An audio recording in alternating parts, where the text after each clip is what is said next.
Alright, time to go home. Gather nothing off, but we never letting up. Ready or not, we coming for anyone off, whatever the cost.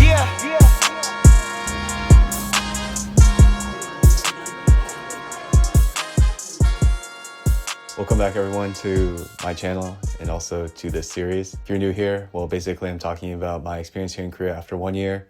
And yeah, I'm doing a 10 video series. Today's topic, as you can see from the thumbnail, will be about working culture here in Korea. And so I'll give you my thoughts, my two-piece. And so let's dive right in. So I think that the working culture here in Korea is pretty interesting in a lot of different ways. But I think the general consensus is that, well, if you work here in Korea, you're working late hours, long weekends, and also company dinners. Company dinners might be confusing. Like you might be thinking, why are company dinners considered work? Well, there's a huge like 회식 culture, which is like company dinner culture here in Korea, where your manager or your boss takes the whole team out to dinner. They buy drinks on the company card, they buy dinner on the company card. Sounds nice, but a lot of people say it's like forced. One word that they use is like 억텐, which is like, it's like 줄임말, or like shortened words, like abbreviated words. It's like tension. Basically, it means like being somewhere when you don't want to be there, you're just forced to be there and forced to comply and look happy, I guess, or if it look like you're enjoying what's going on. This is kind of like the culture. I think that word 억텐 is like a good word that encompasses and embodies the working culture here in Korea. That's how I'm going to introduce you to the working culture here in Korea. Very, very pessimistic, but to be honest, I haven't heard a lot of good things about the working culture here. If you are curious about how to get a job here in Korea, I'm only gonna be speaking to foreign people because I don't think I have a lot of Korean subscribers. And if they are, they probably do have some job. And I don't think I'm qualified enough to talk about that. Maybe more so about the foreign market. And so if you're here looking to find a job in Korea as a foreigner, some things I would recommend is like Saramin, Job Korea, Cowork. Those are like the three main websites, I think. And those where I looked. Oh, also Craigslist. Oddly enough, Craigslist works here to find jobs. There are sketchy posts. Filter them with your own judgment and you might find a job. So I think Craigslist is actually pretty good because they post all in English. And so when you apply to a job, they know that it's going to be a foreigner looking for the job. And so they're more open to maybe language barriers. A lot of jobs here in Korea require you to have some level of topic speaking or Korean speaking. One thing too, I mentioned in my last video that there is a community here in Korea called Cove Seoul. I'm not sponsored, again, not sponsored, but recently I had the privilege of understanding more of what this business is like.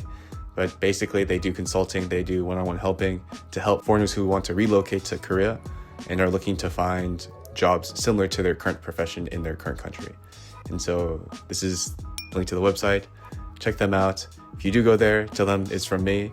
I don't get anything, really don't get anything. The person who started the business, as I mentioned in the last video, helped me quite a bit when I first came to Korea before she even started this business. And so just want to push people in her direction because she helped me a lot. Yeah, now I'm going to talk about jobs in Korea. First, I want to say that the average salary here is about 47,000 US dollars to 50,000 US dollars. And I know even some software engineers make around that amount of money, whereas their American counterparts make a lot more. And so this is just kind of the relative market here in Korea compared to the US. And as you can see, it's a lot lower. However, the cost of living is also lower here. And so just keep that in mind. As I kind of talk about the types of jobs here in Korea, keep that in mind because when I say higher pay, lower pay, it's all relative to this average, okay? I think the types of jobs in Korea can be broken down into 5 different categories here. First category being, well, white collar work, as it is for all countries in the world, which I guess encompasses a lot of professional jobs, office worker jobs, that I'm pretty sure maybe 90% of the 95% majority of the jobs that are white collar, they require you to have pretty high level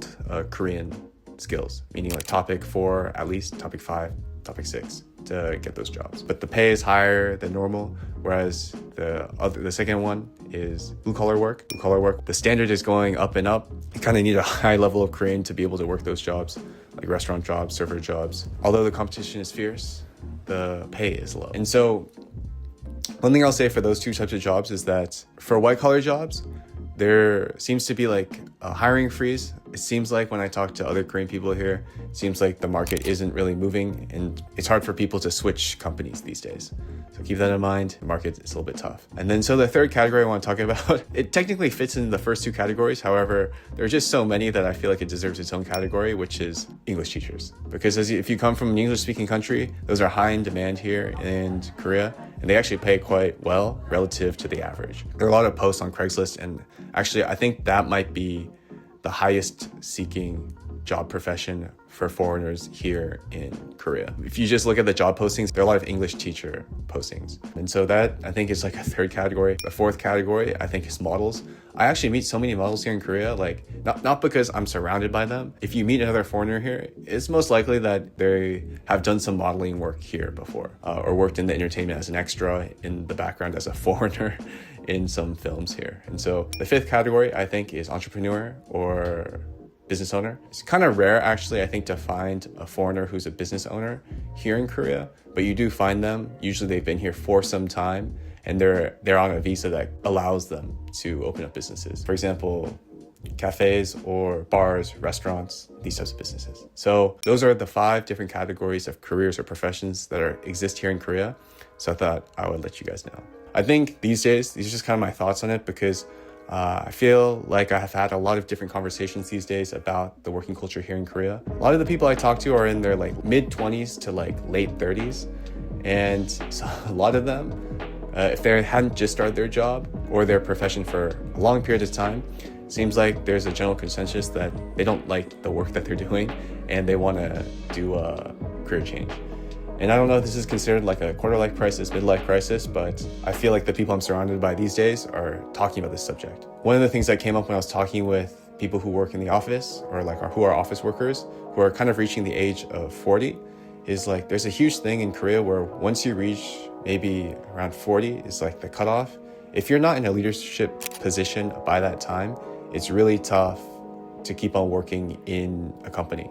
I'm not sure if this is the case for American companies, but it seems like this is one of the things here in Korea where late 30s, 40s, young 40s, the people here kind of talk about changing professions, or they're a little bit worried about their profession if they haven't reached a leadership role. And actually, this kind of brings up this topic where some of the people who I know who work for companies, they have told me that their friends who are in their 30s, like, start going to medical school now when they're 30. And so to me, that sounds like a very late age. Like, why would you, like, these people who are going to medical school, they've been working at a company for some period of time and they're going back to school. And so I was like, why are these people who have been working in a company for like 5-6 years in their profession all of a sudden switching to a whole different profession? And that profession requires maybe 6, 7, 8 years of more schooling and training. And so I asked these people like why, and it has something to do with that forced retirement age around like 30, 40, or around like 40, or not getting leadership, because you don't know when you're 30 if you're going to get that leadership position. Whereas if you're a medical doctor or in a professional field, it's guaranteed that you'll be able to have work for a long period of time. And actually the retirement age for those professions is way past retirement age for being an office worker. And so they're investing, I guess, more for their later life to be able to work longer, being a safer profession, rather than being stuck in a company where your future is undetermined or a little bit unpredictable. And so it's kind of interesting hearing people talk about this, because I'm reaching 30, so maybe I have to think about that soon. When I first came to Korea, one of the things that I really wanted to do was create a company here. I started a company here called Haben. Basically, it connects 2 small businesses together, specifically small businesses, to create like a small pop-up or collaboration event. And once a collaboration event is created, influencers, nano and micro influencers are invited as a perk to the event. The nano influencers, micro influencers, supposed to create content, do some organic marketing for the businesses, and then the businesses are also supposed to cross-collaborate with the creators as well to create like a campaign. And so it's supposed to drive sales, drive marketing. And so my business kind of organizes that, monitors it, gets analytics for it, provides it to the businesses, to the creators, help them create this type of collaboration event. And so if you're curious, this is the link to the website. You can check it out there, see some of the creators that already signed up and some of the businesses already. If you're a small creator or a nano or micro influencer or nano influencer who's in Korea, in Seoul, based here, lives here, not an advertisement, not a job listing, but let me know, DM me on Instagram, because maybe you might be perfect for our platform. So this is not an ad by any means, but this is what I've been doing here in Korea because I decided to do the more entrepreneurial route. Why I started Haben was actually quite a long time ago. The reason why was because when I was traveling alone, solo traveling, as you can see from my videos from the past, here on YouTube actually, I was like just a person making videos. I had like 300 subscribers, no one. Just for my family and friends. Still, these videos are still for my family and friends, but I thought whoever is curious about living here, I thought I could give back to the community and tell you all a little bit about it if you choose to hear. And so those people saw me filming and I had a camera, and so they were like, oh, can you just take videos and pictures for us? And I'm like, oh, I'm not professional, can I just do it for you for free? And they're like, oh, no, we can't just do it for free. We'll give you something. And so I'll get free tours, free food, free coffee, free experiences, just for content. And I didn't even post it all myself. I would just give it to them and they'll use it on their socials. And I was thinking like, oh, there could be a way to help businesses like this. And so this is why I started my business, Hobbit, was because small businesses help me a lot. And I know a lot of people who are traveling, they're making content, but if they're like me, not successful creator, I've been on YouTube for like quite a bit of time, this is a way to help facilitate, navigate that process for them. And so I created this business for that. And yeah, this is what I've been doing here in Korea for some time. And this is my take on the work culture here, because there's like a lot of different aspects to it. And talking to a lot of people here, I've met a lot of people here, foreign, Korean, they talk to me about what it's like working here and living here. And especially the working culture, a lot of people need to work because they need to make money. This video is, I think, maybe not complete because it's only been a year. Maybe the next year I'll give you a more updated version of what work culture here is like in Korea. But as of now, I'm just building this business, just started it this month, and that's my 2 cents on the Korean working culture. Appreciate everyone watching this video, all the new subscribers from the last month. I think I've gotten like 100 subscribers in the last month, which is crazy because I've had 600 subscribers for like the last 7 years. And so 100 subscribers in 1 month versus 600 subscribers over 7 years, that's crazy to me. So thank you all so much for watching. People who subscribe, thank you so much. We're maybe a third of the way through this series, so stay tuned for the next video, and thank you all for watching. See you in the next video.